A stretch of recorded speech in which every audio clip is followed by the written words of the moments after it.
Good evening, boys and girls. The last clapping you did for this panel quite showed me how sleepy you are right now. And it is my expertise to make sure that the audience never sleeps. Okay, so इस session में for the next 20 minutes, सोना मना है. Boys and girls, I want to ask you, and before that, okay, I didn't know that I was the last speaker of the day, and normally I'm not. And it reminds me of a joke which goes very well with my topic today. There was a chap who was traveling in a train, and every time he was sitting in the last bogie, and every time there's a passenger train, the bogie would probably be out of the platform, and he couldn't even get a cup of tea. So when he reached Ambala Junction, where there was a big, nice platform, and the whole train fitted onto the platform, he could manage to go. He got a cup of tea. The train was stopping there for 20 minutes. So he went to the station master's office and asked for a suggestion book. And in that, he wrote, I suggest there should be no last bogie in any train. And if you can't avoid it and you have to have the last bogie in the train, why don't you put it in the middle so I can get my tea? I have been using this joke to say in the army that the logistician is always sitting in the last bogie of that train, and the train engine driver is the person who controls operations. And when the operations guy gets too fast, it is that person sitting in the last train, last bogie, who shows him the red flag and says you can't travel so fast. Logistics controls operations. How many of you in this room are logisticians? Please raise your hands.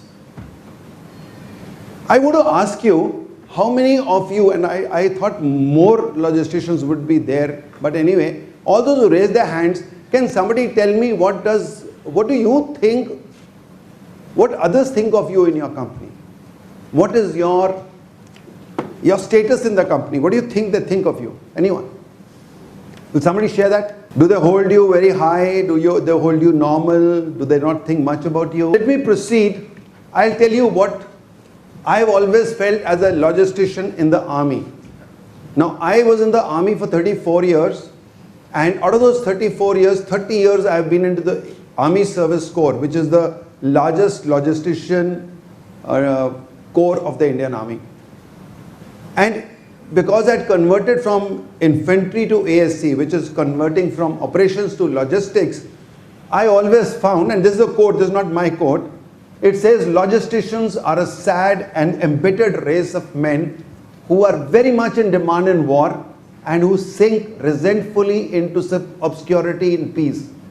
They deal only in facts, but must work for men who merchant in theories. They emerge during war because war is very much a fact. They disappear in peace because peace is mostly theory. The people who merchant in theories and who employ logisticians in war and ignore them in peace are generals. How many of you feel you relate to this in the corporate world? Logisticians hate generals. Thank God there are no generals in the room. Okay. I also want to tell you that the essence of flexibility is in the minds of the commander, but the substance of flexibility is in the logistics. Today, I'm going to be talking about lessons from military logistics, and you'll have to see how many of them can you apply in your modern day warehousing in the corporate world, in the industry. I must also say here that I took premature retirement from the Indian Army in 2004, so it's been about 2004, yeah, so it's about 15 years now. And whatever I'm going to be talking about is an old experience. And whatever little I've applied in my study, which I don't do much now because logistics is not really my subject, I will take you back because everyone today is talking about AI, is talking about modern logistics. I'm going to probably take you back into history and come to some facts and figures which were valid then and are valid now. Are we in our quest for technology, in our exuberance, forgetting some of the basics that control all logistics? So let me give you some ideas about what we do in the army, what are the challenges, and then you will have to figure out for yourself how they matter to you. Don't believe whatever I say, because that was my experience. It may not work for you. You must take away from this room whatever we have discussed now and what you think works for you. Okay. Now I want to give you a little scenario of what is military logistics. So there's an environment around it. There are challenges which are different from what you have in the industry. So firstly, military logistics, what is it? It is dealing with procurement, maintenance, distribution, and replacement of personnel and material. Now this doesn't happen too much in the corporate world, other than Amazon and all, who are now taking what we call reverse logistics. But in the army it's always been, because you have to get things back also on the same line of communication, which is a narrow line of communication. So it is replacement of personnel and material in peace and war. It is being always prepared for war, and the fluidity of military operations coupled with the speed of movement as well as speed of thought that makes military logistics far more complex. Now complexity comes with that in your case the destination is fixed, the source is fixed, and you move things from one place to the other, and both of them are known. We in the army are supplying to a destination which keeps changing. I was commanding a battalion in the Rajasthan sector. So if I have to deliver something in Tanod, and suddenly we find that the enemy has come to Longewal, and our troops are going to shift to Longewal, I have to now logistically turn my supplies from where they were going towards Tanod to Longewal. No communication of the type that you have. No internet, no tracking systems, no barcode. In the army we knew only one bar, which was in the mess, which you attended in the evening. We never heard of something barcode. Okay. So with all that, how do you now switch? A convoy has left for Tanod and you have to shift them to Longewal. So these are the type of challenges we have. How is military logistics so different? So let me tell you, its values, its culture, its regimentation, its strategy, its mission, its processes, its documentation, along with the planning and foresight, help it face the challenges and uncertainties in complex peace situations as well as that in the fog of war. These are the areas, and I want you to question them. Do you have them all? Do you in your companies cater for this type of thing? And I'm going to come to two more slides where you will realize that the type of basic fundamental concepts, the type of training, the type of things which are in our DNA make that difference. Now the battlefield environment, I just want to describe that a little. The battlefield environment has become now more complex than before. It is multidimensional, it is non-linear, it has got a compressed time space, high tempo of operations, increased lethality, nuclear ambiguity, and high degree of transparency. This is a different battlefield. We call it the digital battlefield now as compared to the battlefield of yesterday. Coupled with that is the advancement in technology, and also of course includes information technology. And the requirement is of effective logistic capabilities, integrated employment of resources, integration, and I'm saying integration of various arms of the army as well as Army, Navy, Air Force. An integrated approach to execute logistics is where all of us in the Army, Navy, Air Force can we think together and seamlessly fit into each other's logistics. Even today, with lots of things that have happened, we still function a little differently. There's a very old story of a missile. You see, when you design a weapon system, and by the time you procure it, it takes a lot of time, a couple of years. And when the Indian Army wanted a missile, it discovered later that 5 years back, the Indian Navy had acquired the same type of missile we wanted. So there was a missile in the inventory of Navy which we could have just picked up, but we went into the entire procurement cycle because we didn't know that the Navy had it.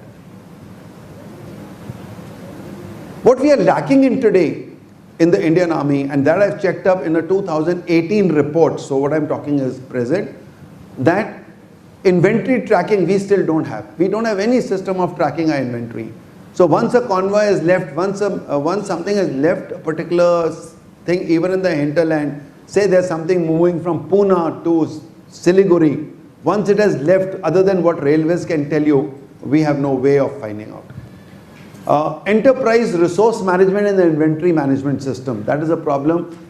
Energizing procurement is still a problem, and integrated seamless logistics I just talked about.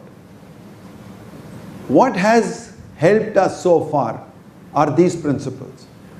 Right from the time we are commissioned, right from the time a Jawan joins the Indian Army, we work on these.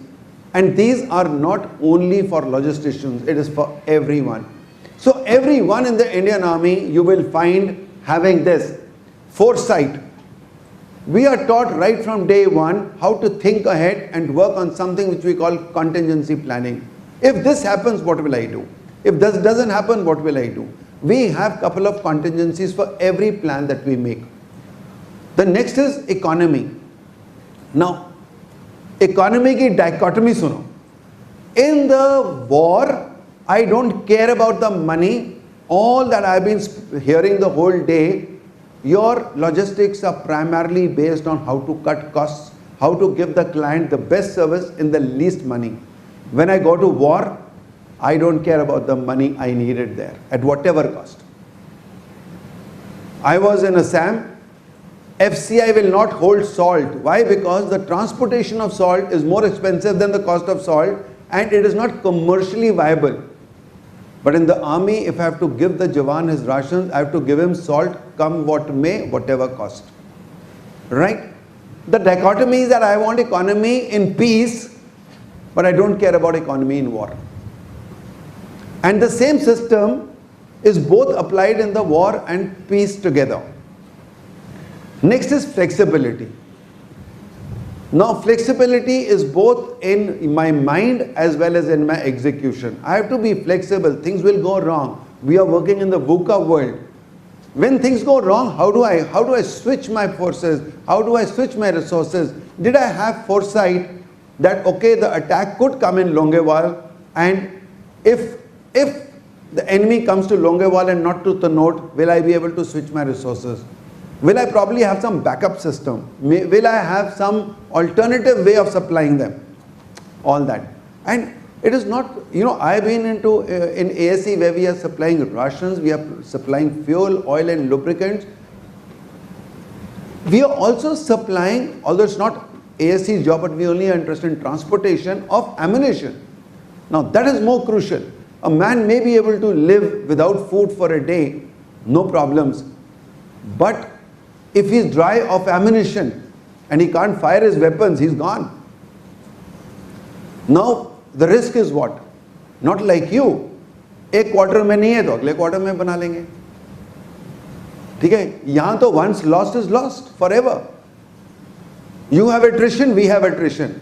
Our attrition is once for all. He doesn't go to Pakistan and come back. He goes up and never comes back. That is our attrition. You make a mistake and you will be fired, you will be hauled up, but you will say, don't worry, we'll make up this mistake in the next quarter. But we make a widow in one quarter, she is a widow for life. So our mistakes come back home in body packs. They are not just simple mistakes. So that makes it different. Simplicity.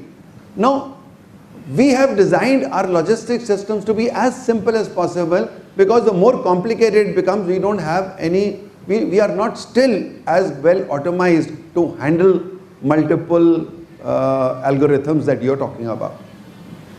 And cooperation. Now, cooperation is a very easily understood thing, but in the army it means cooperation between various people who are supplying, cooperation between the user also. The users also are very, they cooperate with the logisticians to say, okay, if you can't supply till there, I'll pick it up from there, and things like that. So these are the core values which are taught at the root level, and these help us overcome all our problems, which you take the refuge of automation and all that. We still do it with our human computers. In corporate, the focus is on optimum use of working capital, I told you. Whereas in the military, the focus is always on the national and political risks and precious human lives. So we know that if we make a mistake, we'll lose a war. We will lose a battle. We will probably lose a nation. So it is very, very difficult for us to ignore anything that goes wrong. The next thing is something about 100%. I can't say that I'm working to my 80% efficiency, which you can say. But here we are in a business which is either 100% success and 0% failure. There's nothing in between. I can't be 60% successful and say, I can't be 60% dead and 40% alive. I can't have won the battle 60% and lost 40%. No. So I want 100% reliability. That means my stuff has to be there. My system has to be reliable. My system, I have to have 100% quantity. मेरा काम 90% से नहीं चलता है.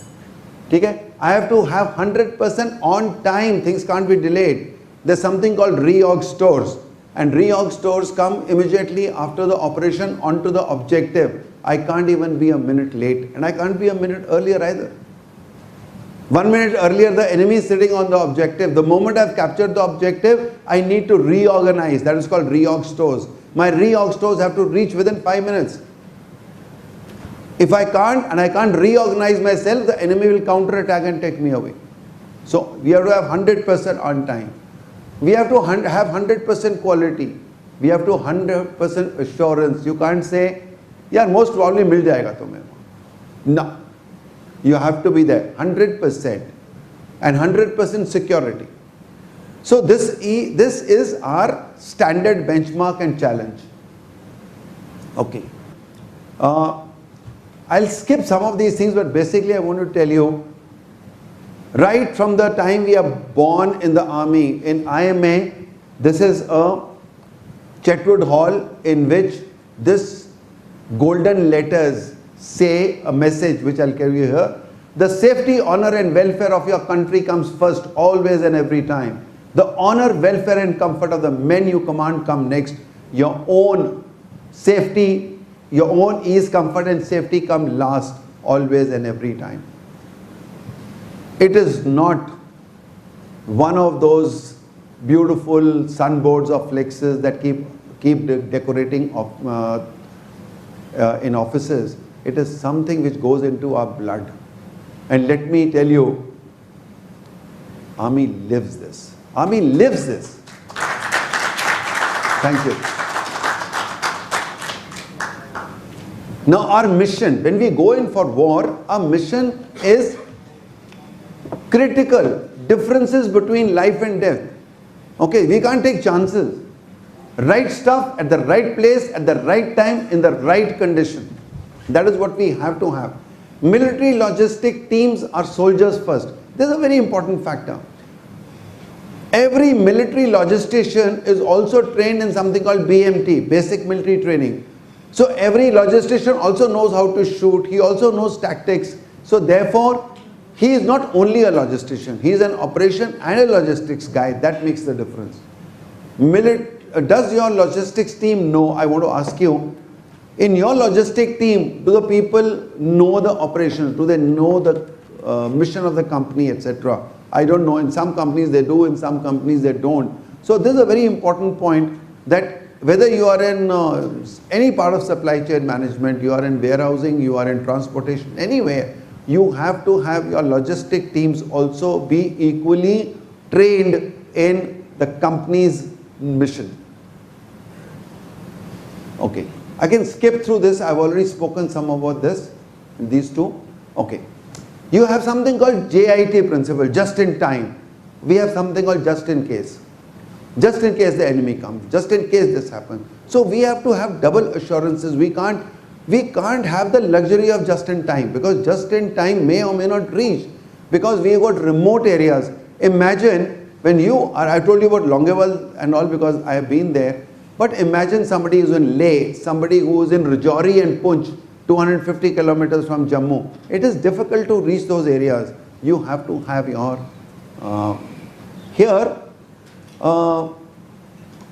these I've covered. I want to talk about these 3-4 things.